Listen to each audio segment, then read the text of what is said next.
Mise en garde, cette capsule éducative peut contenir du pédagogique. Nous préférons vous en avertir.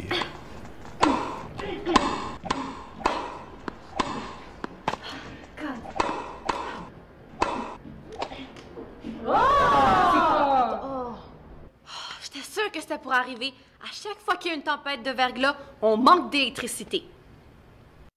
Hey, pas d'électricité, c'est plate en maudit! Y'a rien à faire! Peux-tu pas me dire comment nos ancêtres faisaient autrefois pour s'amuser? Petite gourde! Même sans électricité, nos ancêtres savaient s'amuser. Ils se réunissaient en famille, ils riaient, ils dansaient, ils chantaient, ils se racontaient des histoires et ils se faisaient des peurs. Ouh.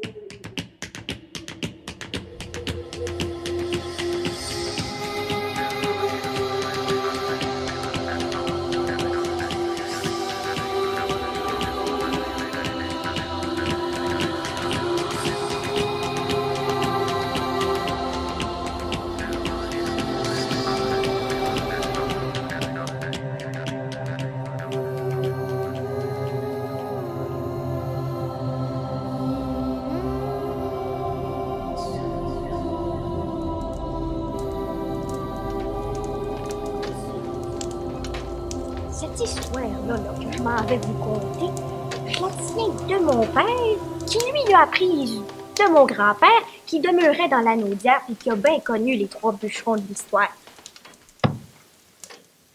Tout ça a commencé sur le bord de la rivière Gatineau, dans l'Outaouais. Faut que je vous dise que dans ce temps-là, les habitants devaient quitter leur terre à l'automne pour aller bûcher bien loin dans le fond du bois. Ils allaient dans des chantiers forestiers pour ramener leur gage à leur famille. Les hommes travaillaient fort pendant des mois. Ça fait que, quand approchait le temps des fêtes, nos hommes se mettaient à penser bien fort à leur famille, au réveillon du jour de l'an, puis surtout à leurs belles créatures qu'ils avaient laissées derrière eux. C'est à ce moment-là que Jean-Baptiste, le plus hardi d'entre eux, leur proposa d'aller retrouver leur famille en voyageant en chasse-galerie. La chasse-galerie est un pacte qu'on signait avec le Yab. Ils nous promettaient de voyager dans le ciel en canot puis d'arriver à temps pour passer les réveillons avec nos familles. Les voyageurs devaient cependant éviter de blasphémer durant toute la traversée, ne pas heurter le clocher d'une église avec le canot et être de retour avant 6 heures le lendemain matin.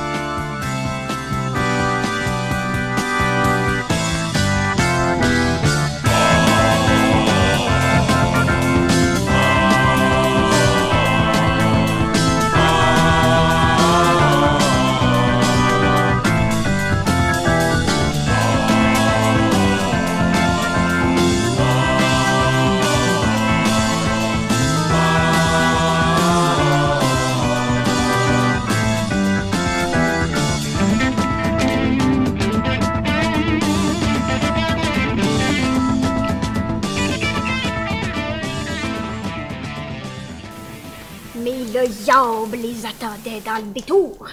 Si par malheur, les voyageurs ne respectaient pas le contrat, le grand Satan les précipiterait en enfer pour l'éternité.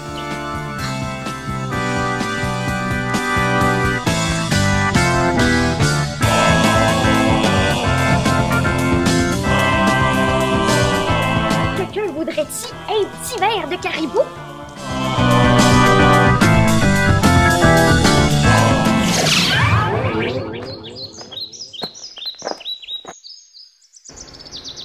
Le caribou est un cervidé vivant dans la forêt boréale de l'Amérique du Nord.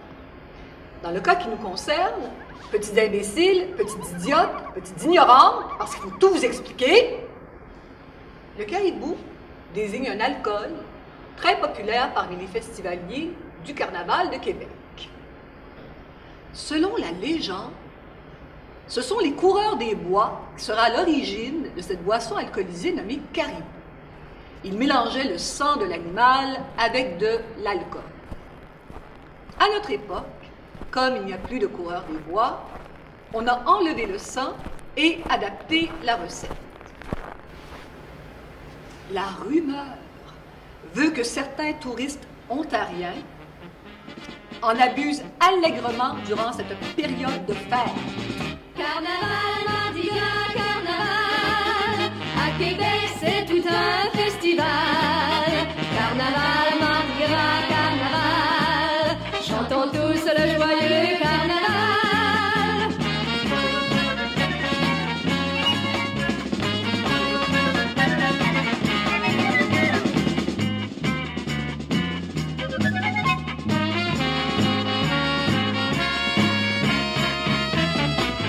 À Québec, grande soirée nous donnons, dans les rues en parade nous marchons. Oh, c'est fort, ce petit voile-là.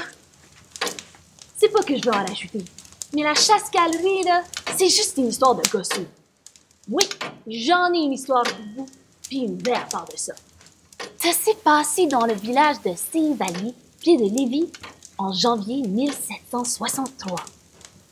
C'est l'histoire d'une pauvre jeune femme appelée Marie-Joseph Corriveau, mieux connue sous le nom de la Corriveau. La Corriveau. La rumeur voulait que cette femme ait tué 2 ou 3 de ses maris.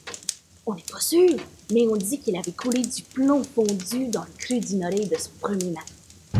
Ce qui est sûr, par contre, c'est qu'on a trouvé son dernier mari, le crâne fracassé.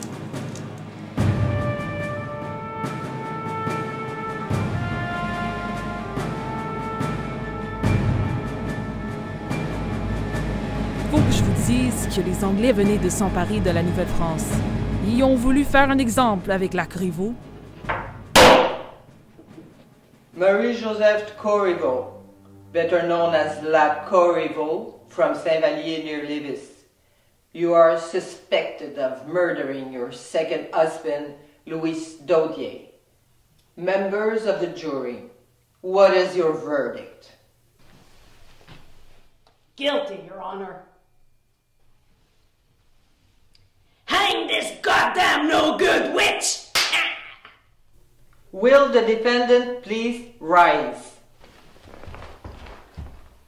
Marie-Joseph Corriveau, you are guilty of the murder of your husband, Louis Daudier. You are sentenced to be hanged on April 18, 1763. La Corriveau fut condamnée à être pendue et son corps suspendu dans une cage sur la place publique, le 18 avril 1763. May God have mercy on your soul. Non, non, non, non! Non, je vous maudis tous jusqu'à la 7e génération! Take away the accused! Non, non, non, non, non! Après la pendaison, le corps de la Corriveau fut installé à la vue de tous, sur une butte près des plaines d'Abraham. Le temps passa et il ne resta plus que le squelette qui se balançait misérablement aux 4 vents. Les gens évitaient de circuler dans ce terrible spectacle car les grincements de métal et les bruits du squelette provoquaient une grande angoisse chez les passants. Croyez-le ou non, une nuit remplie d'odeurs de pourriture, la malédiction de la Corriveau se réalisa. Son esprit damné revient hanter la population de Québec. Plusieurs passants jurèrent avoir été attaqués par le squelette de la Corriveau.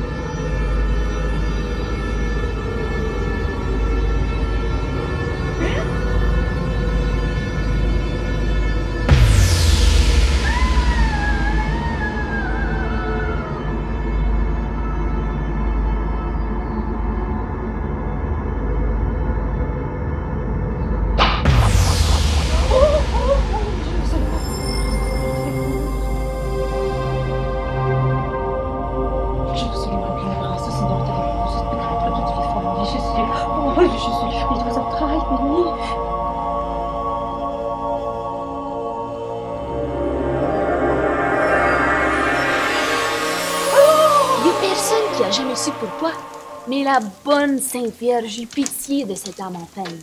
Elle la libéra de sa malédiction et lui permit d'aller reposer en paix.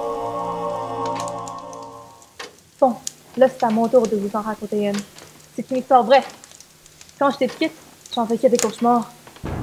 Comme vous le savez, il y a beaucoup de sang amérindien qui coule dans mes veines. Les Algonquiens se répètent cette histoire depuis la nuit des temps. Je vais vous parler du Wendigo. Il y a très longtemps, mon peuple souffrait souvent de la famine durant les mois d'hiver.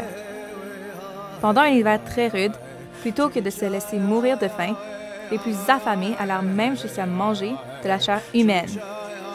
Le grand Manitou, pour punir ces malheureux, les transforma en monstres surnaturels, condamnés à errer pour l'éternité.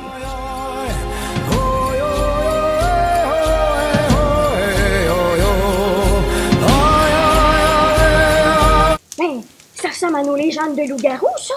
Hein? Que je vous raconte? C'est pas une légende. C'est arrivé dans le village de ma famille.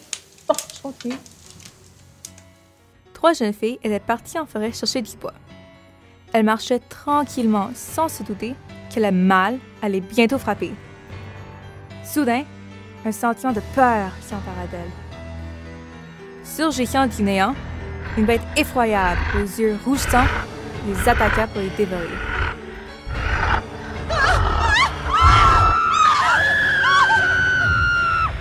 Bientôt, le Wendigo, car c'était lui, rattrapa la plus jeune, la déchiqueta et n'en fit qu'une bouchée.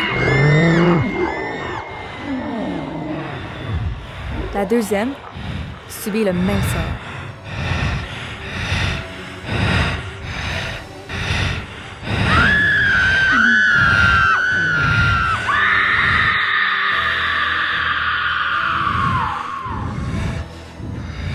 La troisième courut vers le fort gardé par les Français.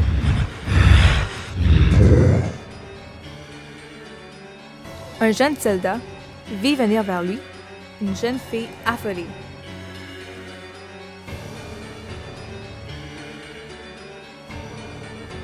Malgré son charabia, il comprit qu'un grand danger les guettait.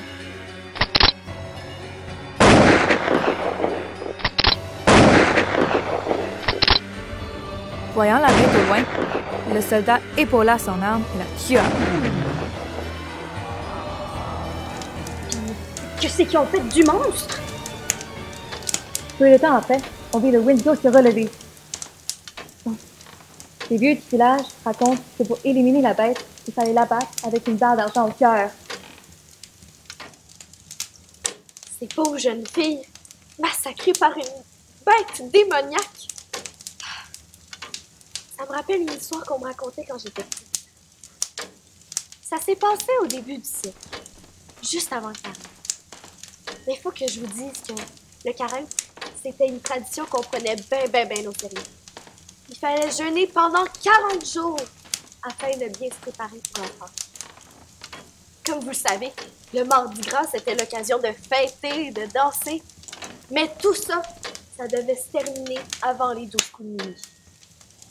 Si par malheur, quelqu'un ne respectait pas les commandements de l'Église, il risquait de voir son âme brûler en enfer pour l'éternité. On raconte qu'une belle jeune fille, nommée Rose à Tulipe, demanda la permission à son père d'organiser une veillée du Mardi Gras avant d'entreprendre le long carême. Le père, qui aimait bien gros sa fille, ne pouvait rien lui refuser. Il lui fit promettre, par exemple, que la soirée se terminerait avant minuit. Les invités arrivèrent et tous se mirent à danser au son du violon de Gédéon Messie.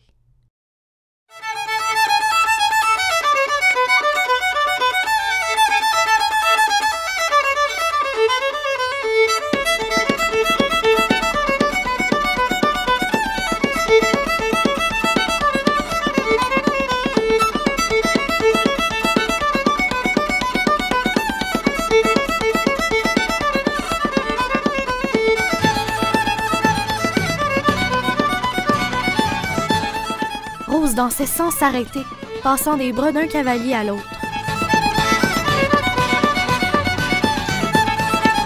Tout à coup, on entendit cogner à la porte.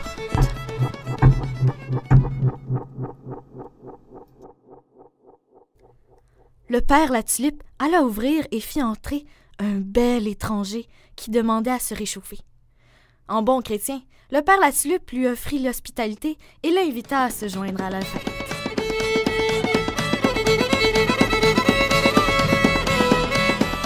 Lorsqu'il la vit, le mystérieux visiteur dévora Rose de ses yeux de braise et l'accapara pour le reste de la soirée.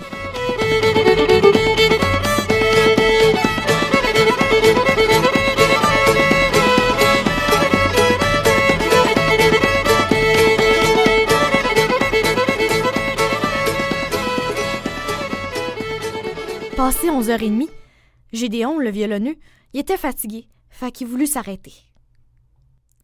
C'est à ce moment-là que l'étranger ensorcela le violon et les danseurs furent entraînés dans une danse infernale.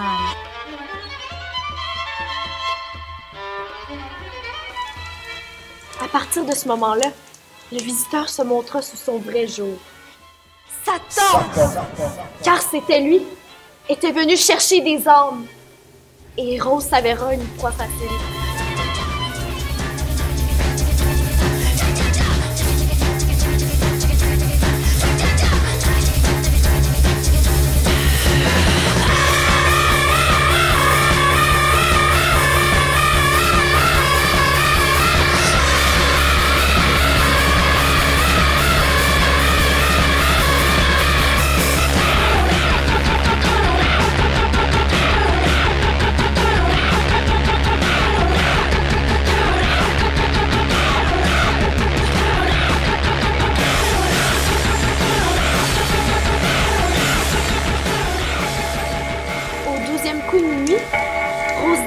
Dans les flammes et elle a brûlé en enfer jusqu'à la fin des temps.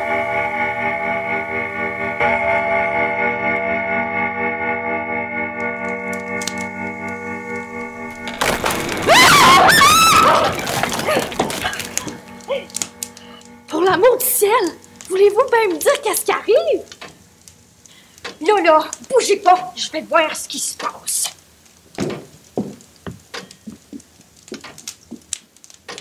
Vous me croirez jamais, là, mais il y a un canot qui vient de s'écraser sur le toit de la maison. Nos hommes ont fait le voyage en chasse-galerie.